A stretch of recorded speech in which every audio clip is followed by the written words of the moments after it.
Welcome back to Stand, where we help make courage contagious. I'm Kelly Tshibaka, your host, Alaska's chair for the Trump campaign, former U.S. Senate candidate in Alaska, and I'm joined today by my amazing daughter and co-host, Denali Tshibaka. This is your first time joining us, isn't it? Yeah, it is. I hope you nail it and slay it. I think that's a word you said I'm not allowed to say. Oh, my goodness. So here we go. It's going to be a roller coaster. You can be one of our standouts by joining us at standshow.org. We take a stand for freedom, truth, and government by the people. So join us there. You can see our social media and check out our YouTube channel where we've got all of our amazing episodes.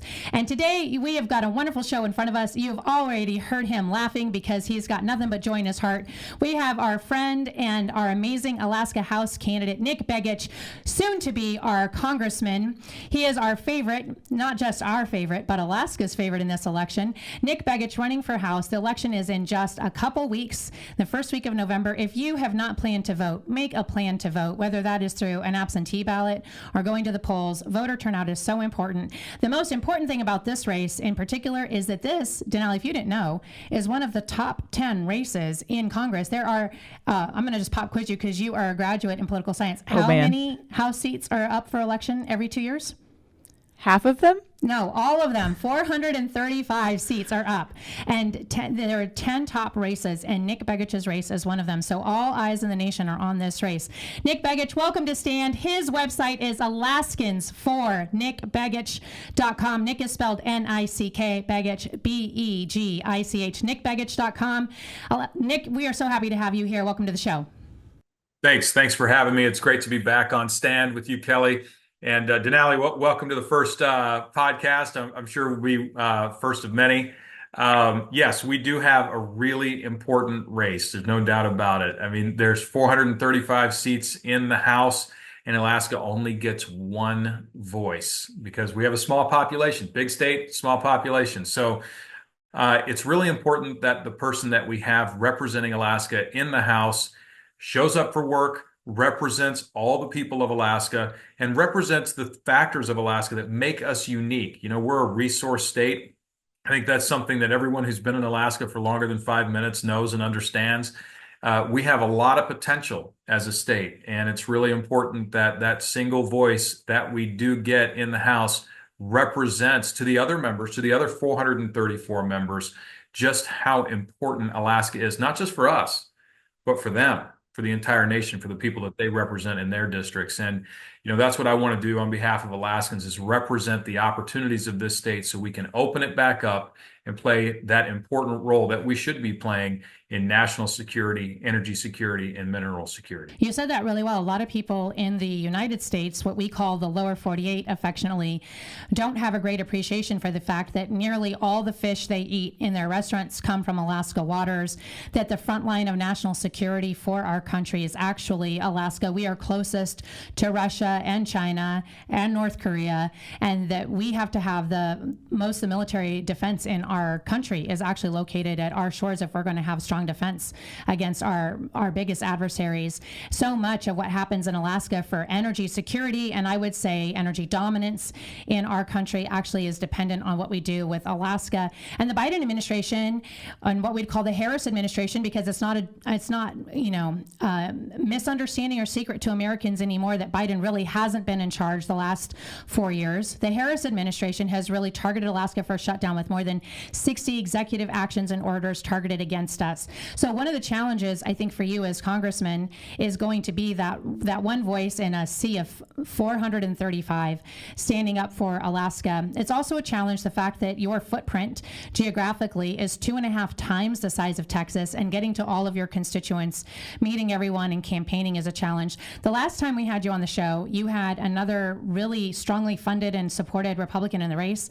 That person has since dropped out, but I wanted to toss the question to you and say, at this point, with only a couple weeks to go, what do you see as the strongest challenges to your race? Yeah, you know, at first, let me just, before I get into the challenges in this race, let me just give all the credit to Nancy Dahlstrom. She chose to get out of the race, and this is one of the strange things about ranked choice voting, and I think we've all learned this over the last couple of years, is that when you have more than one person on our side of the aisle, on the Republican side of the aisle, you end up eroding one another's votes because a lot of voters, about 30%, it turns out, won't rank a second choice. So this gives us an opportunity to consolidate support, contrast the policies on my side of the aisle, on the Republican side, with Mary Peltola's record. And what we know is that when we have that opportunity for a direct debate, we win, because at the end of the day, we're a red state. We lean conservative, and that's what reflects our values as Alaskans. But there are challenges in this race. There's a great deal of money that's being poured in to our state from outside. We see that in the ranked choice voting ballot initiative scenario, where you've got something close to $10 million coming in from outside of Alaska, trying to tell Alaskans how we should vote.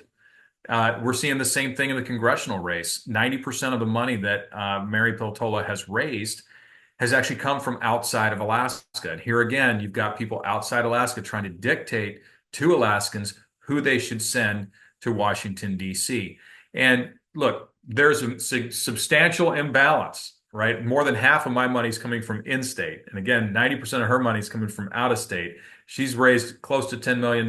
We'll raise probably $2 million. And so there's a major challenge when it comes to funding campaigns. There's also a challenge that's exacerbated by the fact that there's a funding imbalance in who's telling the truth. And Mary Peltola has been, and her campaign, her allies on her campaign have been spinning lies about my record and misrepresenting her record in the Congress. You've heard probably at this point many statements about her saying that she was responsible for approval of the Willow Project. What we know is that Joe Biden himself, weeks after approving that project, was asked by a reporter, as he, interestingly enough, stood next to Justin Trudeau of Canada, and someone said, "Why did you approve Willow?" And what the president said was, "Look, I approved Willow because my lawyers told me that if I didn't approve Willow, I would lose in court, and then I wouldn't be able to do what I really wanted to do, which was to take millions of acres of land offline from Alaska for future development." Which is exactly what they did. So we got a portion, like, what is it, 60% of the Willow Project, which, when we do grades in our house, that's a D. We got a D on the Willow Project, and instead we lost all of ANWR and all of NPRA, which is where the real oil fields are. And if Mary wants to take credit for that, well, then that is on her. We lost all of our oil future for a D on a small project. You're 100% right. I mean, she wants the credit for Willow, but she doesn't want the credit for all of the other 66 executive orders targeting Alaska and growing. They're not done yet. And what I've told folks is, if God forbid, Harris become the next president. I don't believe it's going to happen. But if it did happen, what we've seen under Biden is just a preview of what we would see under a Harris administration. And I'll tell you, look, for folks out there that are worried about the future of the state of Alaska, it matters who we elect for president. It also matters who we send down to D.C. on our behalf, because the entire House is looking for that one voice from our state to understand, what do Alaskans want? What do we want to see for our state? And what we've seen from Mary Peltola is a mixed record at best on resource development, right? She wants to take credit for Willow, but what she'll never tell the public, I will, but she'll never tell the public, is when she had an opportunity to stand up against those executive orders, there was a bill that moved through the House Resources Committee called the Alaska's Right to Produce Act. It wasn't a bill that she started. It was actually a bill introduced by a member from another state for our state's benefit. She co-sponsored a Dear Colleague letter. She sends a Dear Colleague letter out to her, to all of her colleagues on the Democrat side of the aisle. And she says, "Look, I want you to vote no on the bill." So she urges people to vote no on her own co-sponsored bill, and then doesn't vote yes or no herself. She votes present. And that's not a record we can be proud of. It's a record that really upsets the other people on her committee, and I know this because I've spoken with them personally. And it does not represent the political will of the people of our state. And so that's another challenge that we've seen through the campaign, is an obfuscation of Mary Peltola's true record in the House, and that record has been abysmal for Alaska. That's right. We had a little bit of a blip in the internet there. So just to summarize, the Alaska Rights to Produce Act, Peltola co-sponsored it and then sabotaged it in her caucus. It went into the Democrat caucus and wrote letters and told everyone to vote against it, just to summarize the part that skipped there. And that is important. You brought up the Harris and Trump campaign that is going on nationally right now. And it's important that we had this flip in the president's endorsement. So before, the president had endorsed the other Republican that was in this race, Nancy Dahlstrom, and then she backed out. And then the president has now, we call him the president. President Trump has now endorsed you. We'd like to hear the story about how that happened. How did you get the president to change his mind and come around and endorse you? Well, I'll tell you what, this seat is so important for making sure that we retain majority control in the House. And I think people across the country, including the president, recognize just how important that is. I've been a supporter of President Trump since 2016. I was proud to go to his presidential inauguration in 2017. I've donated to the president. I've even spoken at Trump rallies in the past. So the president and his team know that I support him and have supported him for some time. I did receive a phone call from President Trump, and what was amazing about this phone call was that it happened the same day of that second assassination attempt. He called me. Yes, he called me after that attempt late in the day, and we had a conversation for about 10 minutes. And I said, Mr. President, you've had just an incredibly eventful day. And he said, you have no idea. And he said, but we wanted to end it on a positive note and tell you that and I won't do a great Trump here, but he said, we're going to do a very big endorsement. It's going to be very big. You're going to love this endorsement. And he did. He delivered.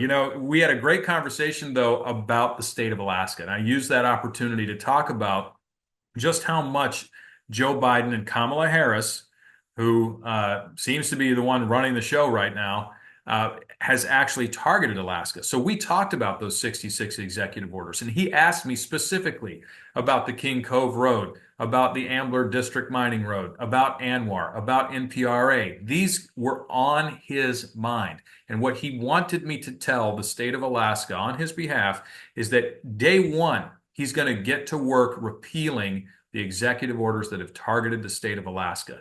That's why we need one of many reasons why we need President Trump in office. As Alaskans, he was the best president our state has seen in our lifetimes for our state.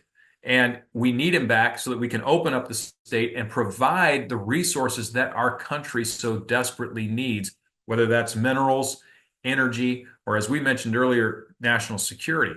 So these things are front and center for President Trump. I believe he's going to get back in office. I know that he's going to deliver on his promises as he did in his first 4 years.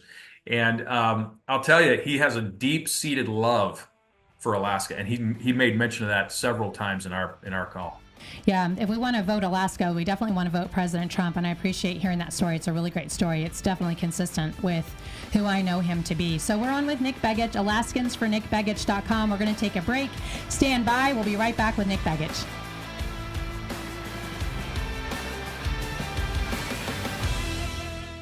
The Emerald is Alaska's first multi-level senior activity program made specifically for elder Alaskans and those with physical disabilities. It's located in Midtown Anchorage, and the facility offers unprecedented views of downtown Anchorage and the inlet from a newly renovated building. The goal is to encourage a spirit of independence and foster community integration. Experience a new senior care program built by Alaskans for Alaskans. Call Julie today at 907-830-8212. Gene's Chrysler Jeep Dodge and Ram trucks, providing the cars, trucks, and SUVs that keep us working, keep us playing, keep us moving forward. And for over 75 years, Gene's has been helping keep us connected. Gene's Chrysler Jeep Dodge and Ram, the official dealership of life in Alaska. Together we are strong. In Fairbanks and online at genechrysler.com.